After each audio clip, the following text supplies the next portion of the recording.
warahmatullahi wabarakatuh. Perkenalkan, nama saya Ahmad Taufik Ilyas atau biasa dipanggil Bapak Ilyas. Kelompok 8 mata kuliah SKI PGMI UIN Sunan Kalijaga. Nah, di sini saya tidak sendiri. Saya ditemani oleh teman-teman yang lain. Ada Ibu Ari.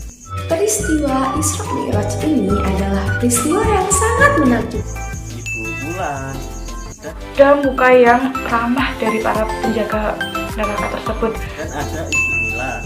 Bahkan kaum Quraisy menyebut Rasulullah sudah gila. Nah, di sini kami akan membahas tentang peristiwa Isra Mi'raj Nabi Muhammad SAW. Nah, apa sih Isra Mi'raj itu? Isra adalah perjalanan Nabi Muhammad SAW pada malam hari dari Masjidil Haram atau yang kita sebut sekarang sebagai Mekah menuju ke Masjidil Aqsa atau yang sering kita sebut sekarang sebagai Yerusalem atau Palestina. Nah, sedangkan Mi'raj adalah naiknya Nabi Muhammad SAW pada malam hari dari Masjidil Aqsa menuju ke Sidratul Muntaha atau langit ketujuh.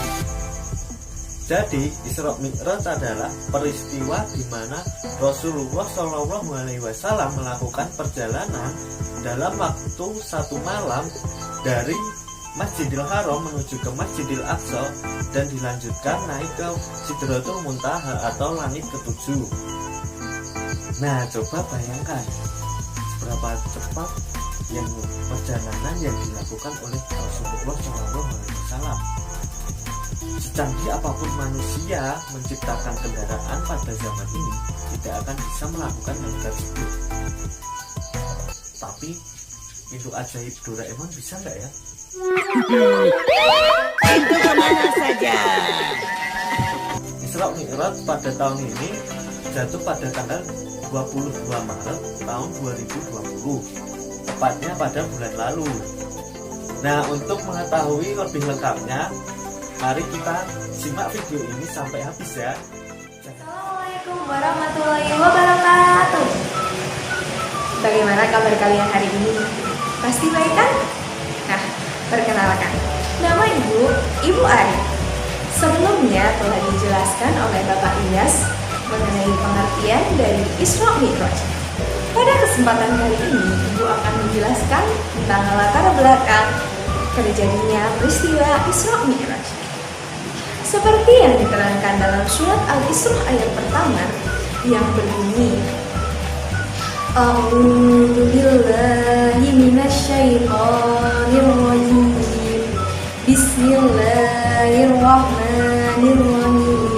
Subhanalladzi asra bi 'abdihi lailan minal masjidil haram ilal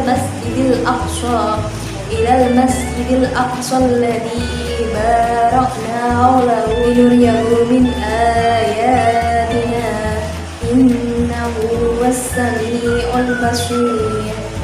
Yang artinya adalah Maha Suci Allah yang telah memperjalankan hambanya Muhammad pada malam hari dari Masjidil Haram ke Masjidil Aqsa yang telah kami berkati, agar kami perlihatkan kepadanya tanda-tanda kebesaran kami.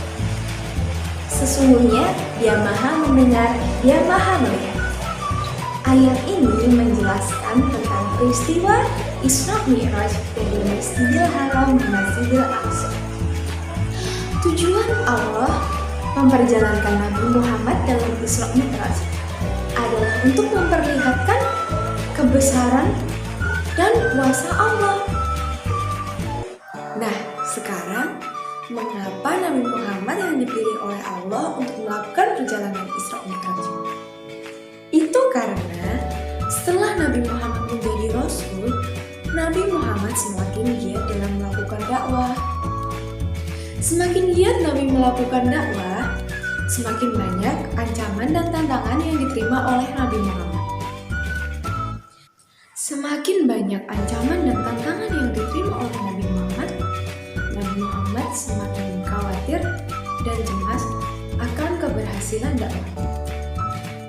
Setiap Nabi Muhammad merasa khawatir dan cemas, Allah menenangkan hati beliau dengan cara menurunkan wahyu-wahyunya. Pada suatu hari, Nabi Muhammad mendapatkan cobaan yang sangat berat, yaitu kedua orang terkasihnya meninggal dunia. Baru saja Abu Thalib meninggal, 3 hari kemudian disusul oleh istrinya Siti Khadijah. Nabi Muhammad merasa sangat sedih, begitu juga dengan kaum muslimin. Sedangkan kaum kafir Quraisy semakin gencar dalam memusuhi beliau. Pada malam 27 Rajab, yaitu pada tahun 621 Masehi, Nabi Muhammad sedang duduk merenung di depan serambi masjid. Kemudian, malaikat Jibril datang mendekati beliau dan mengajak beliau untuk melakukan perjalanan jauh, yaitu dari Masjidil Haram ke Masjidil Aqsa dan dari Mi'raj ke langit ketujuh. Allah yang Maha Mengetahui dan Maha Bijaksana yang selalu menolong dan menghibur Nabi Muhammad di saat Nabi Muhammad merasa sedih dan risau. Allah menunjukkan kebesaran dan kuasa-Nya agar Nabi Muhammad tidak perlu merasa sedih dan takut lagi. Peristiwa Isra Mi'raj ini adalah peristiwa yang sangat menakjubkan, sehingga sulit diterima oleh akal sehat manusia, dan hanya orang yang beriman yang dapat mempercayainya. Halo teman-teman, Assalamualaikum warahmatullahi wabarakatuh. Kenalin, nama Ibu Nikmah Dwi Wulandari. Ibu kali ini akan menjelaskan tentang peristiwa-peristiwa penting yang dialami oleh Rasulullah SAW ketika perjalanan Isra dan Mi'raj. Apa aja sih? Yuk mari kita langsung bahas. Perjalanan Isra, yakni perjalanan Nabi Muhammad dari Masjidil Haram ke Masjidil Aqsa. Kemudian Mi'raj adalah perjalanan Nabi Muhammad dari Masjidil Aqsa ke Sidratul Muntaha. Nah, pertama peristiwanya adalah Nabi Muhammad melakukan perjalanan tersebut tidak sendirian loh. Beliau ditemani oleh malaikat Jibril.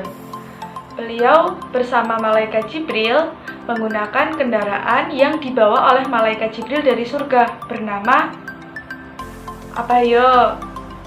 Bernama Buraq. Betul sekali. Buraq tersebut dibawa oleh malaikat Jibril dari surga. Itulah sebabnya hanya membutuhkan waktu 1 malam saja untuk menjalankan perjalanan Isra Mi'raj oleh Nabi Muhammad tersebut. Oke, lalu yang selanjutnya mereka melakukan perjalanan menuju Madinah. Ketika sampai Madinah, malaikat Jibril memerintahkan Rasulullah SAW untuk sholat sunnah 2 rakaat. Nah, setelah selesai sholat sunnah, malaikat Jibril bercerita, kelak Nabi Muhammad akan berhijrah di tempat ini, yaitu di Madinah. Setelah selesai, Rasulullah dan malaikat Jibril melanjutkan perjalanan ke Bukit Tursina. Kemudian malaikat Jibril lagi-lagi menyuruh Nabi Muhammad untuk sholat sunnah 2 rakaat. Setelah selesai melaksanakan sholat sunnah 2 rakaat, malaikat Jibril bercerita bahwa di tempat inilah Nabi Musa bertemu dengan Allah dan berbicara secara langsung. Setelah selesai, Nabi Muhammad dan malaikat Jibril melaksanakan perjalanan selanjutnya, yaitu mereka berhenti di suatu tempat bernama Baitul Laham. Di tempat tersebut, lagi-lagi malaikat Jibril menyuruh Rasulullah SAW sholat 2 rakaat. Nah, beliau bercerita kepada Rasulullah bahwa di tempat inilah Nabi Isa alaihi wasallam dilahirkan. Wow, menakjubkan sekali bukan peristiwa perjalanan tersebut? Yuk, mari kita lanjutkan peristiwa Mi'rajnya. Oke, kita akan melanjutkan materi tentang Mi'raj, yaitu perjalanan Nabi Muhammad dari Masjidil Aqsa ke Sidratul Muntaha atau langit ketujuh. Nah, apa aja sih peristiwa penting yang dialaminya? Yuk, mari kita bahas. Oke, yang pertama adalah Nabi Muhammad SAW bertemu dengan jin Ifrit. Jin Ifrit merupakan sebangsa jin yang menunjukkan kemurtadannya. Ia bisa hidup sampai akhir zaman nanti. Nah, tujuannya untuk menggoda manusia. Terus selanjutnya adalah peristiwa ketika Nabi Muhammad diperlihatkan oleh orang-orang yang menuai tanamannya tiada henti. Ternyata orang-orang tersebut membela agama Allah sehingga pahalanya dilipat gandakan 700 kali. Lalu peristiwa selanjutnya adalah Nabi Muhammad SAW mencium bau yang sangat harum. Ternyata bau tersebut adalah bau kuburan dari keluarga Masyitoh yang dibunuh oleh Raja Firaun karena ketetapannya keluarga mereka beriman kepada Allah Subhanahu wa Ta'ala. Kemudian peristiwa selanjutnya adalah gambaran dosa dan hukuman bagi mereka yang melakukan zina. Jadi mereka itu membawa sebongkah daging, lalu di samping orang-orang itu ada daging yang membusuk. Kemudian daging yang mereka bawa diletakkan. Lalu orang-orang itu malah mengambil daging yang membusuk. Lalu gambaran selanjutnya adalah gambaran orang yang melakukan riba. Jadi riba tersebut akan mengakibatkan perut orang-orang tersebut menjadi besar sehingga mereka akan susah untuk berjalan. Nah, gambaran selanjutnya adalah gambaran orang-orang yang suka menjelekkan orang lain, yaitu lidah mereka dipotong, lalu akan tumbuh dengan sendirinya, lalu mereka potong sendiri, lalu tumbuh sendiri lagi, begitu terus prosesnya. Jadi hati-hati ya, jangan sampai kita menjelek-jelekan orang lain. Lalu yang terakhir, Nabi Muhammad juga diperlihatkan para malaikat penjaga neraka. Tidak ada muka yang ramah dari para penjaga neraka tersebut. Malaikat-malaikat di sana menunjukkan muka yang sangat seram dan terlihat menakutkan. Tidak ada sedikit pun senyuman dari mereka. Oke, jadi dari hal-hal tersebut kita dapat tahu ya, apa sih makna dari perjalanan tersebut, yaitu seberapapun dosa yang kita lakukan akan mendapatkan balasannya, dan pahala sekecil apapun yang kita lakukan akan mendapatkan pahalanya. Lalu setelah Nabi Muhammad sampai di langit ketujuh, Nabi Muhammad melakukan perjalanan kembali tanpa diikuti oleh malaikat Jibril. Nah, disitulah Nabi Muhammad mendapat perintah sholat yang awalnya 50 kali dalam satu hari. Lalu Nabi Muhammad disuruh oleh malaikat Jibril untuk meminta keringanan kepada Allah Subhanahu wa Ta'ala untuk meringankannya sehari menjadi. Assalamualaikum warahmatullahi wabarakatuh. Perkenalkan, nama Ibu Karmila, bisa dipanggil Ibu Mila. Di sini Ibu akan melanjutkan penjelasan dari Ibu Ulan. Tadi Ibu Ulan sudah menyampaikan peristiwa menakjubkan yang dialami oleh Rasul saat Isra Mi'raj. Nah, tetapi di samping itu ternyata Rasulullah mendapatkan suatu keutamaan. Kira-kira apa ya keutamaan yang didapat Rasul? Nah, di sini Ibu akan menjelaskan keutamaan apa yang telah didapatkan oleh Rasulullah saat sedang Isra Mi'raj. Apa hasil dari Rasulullah di Mi'rajan ke langit? Selama perjalanan, Rasulullah selalu ditemani dan dibimbing oleh malaikat Jibril. Tetapi saat akan naik ke Sidratul Muntaha, Rasulullah tidak ditemani oleh malaikat Jibril. Kenapa? Karena beliau harus naik sendiri untuk menjemput perintah langsung dari Allah Subhanahu wa Ta'ala. Perintah tersebut adalah sholat 5 waktu yang diwajibkan untuk Nabi Muhammad dan semua umat Islam. Setelah menerima perintah itu, Rasulullah langsung kembali ke Mekah bersama malaikat Jibril. Nah, Rasulullah datang ke Mekah pada malam itu juga. Ternyata perjalanan ini hanya dilakukan 1 malam saja. Sungguh ini adalah perjalanan yang hanya bisa dilakukan oleh kodrat dan irodatnya Allah Subhanahu wa Ta'ala. Lalu, bagaimana ya sikap Rasulullah setelah kembali dari Isra Mi'raj? Rasulullah harus menyampaikan perintah sholat tersebut kepada umatnya. Tetapi beliau masih ragu akan sikap umatnya apabila dia menceritakan semua peristiwa yang telah ia alami. Beliau masih cemas akan sikap kaumnya. Beliau berpikir, bagaimana ya bila kaumku tidak mempercayai aku? Bagaimana apabila beliau tidak mau melaksanakan perintah tersebut?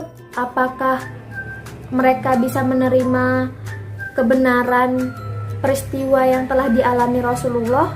Sementara peristiwa yang dialaminya sangatlah luar biasa.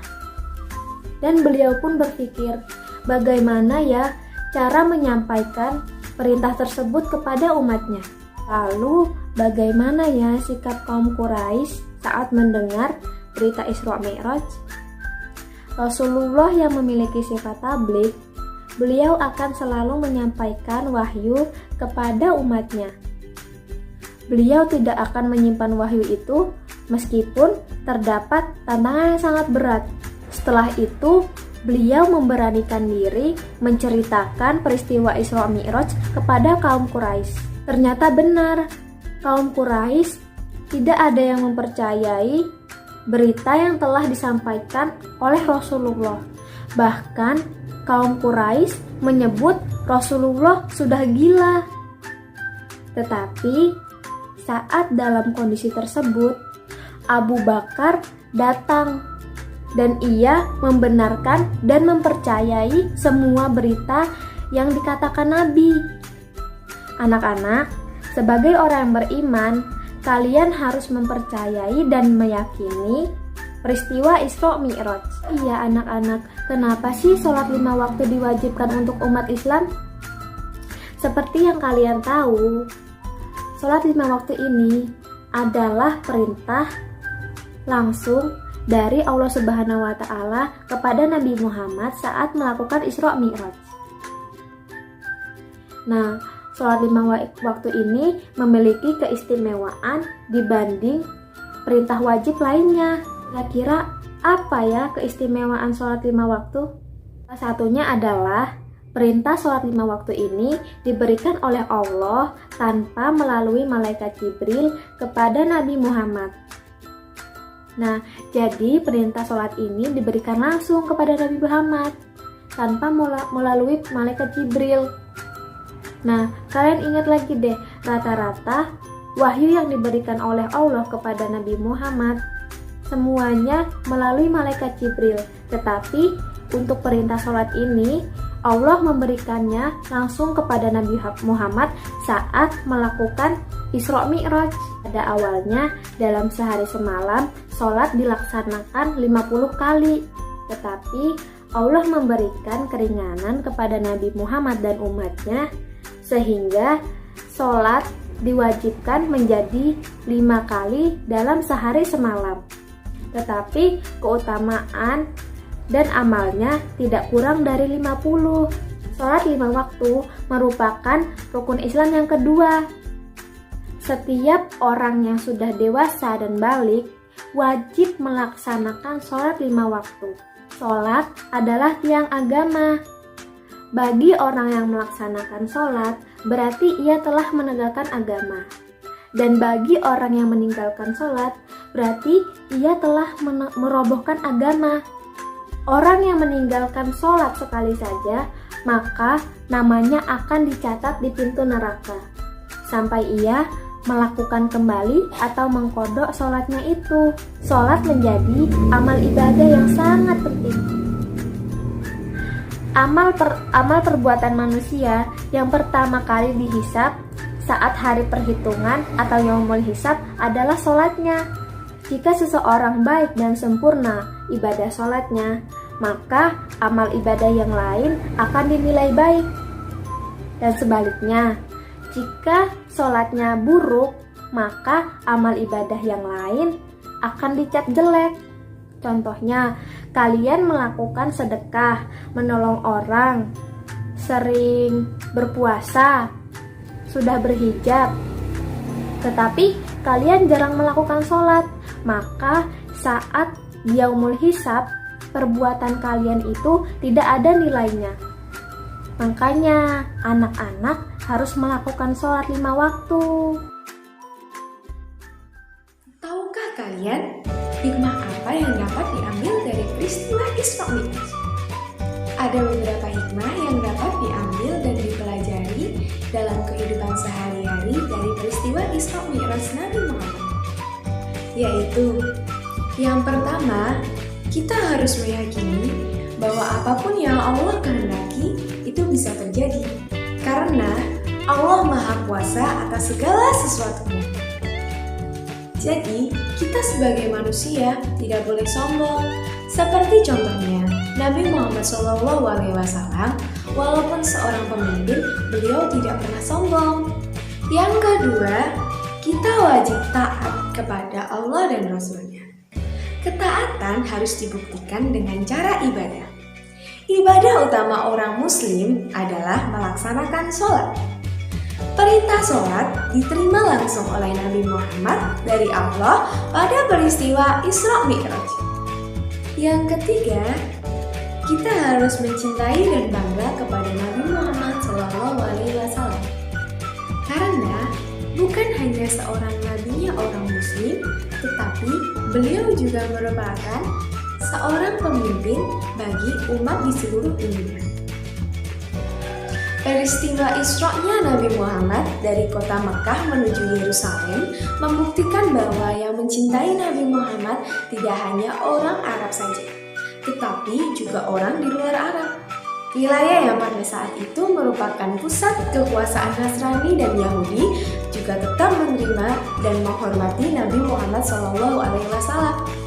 Yang keempat, kita harus membuktikan bahwa besarnya umat Islam bukan karena kekuasaannya, tetapi karena dakwah dengan kelembutan, kasih sayang, dan suri tauladan yang baik.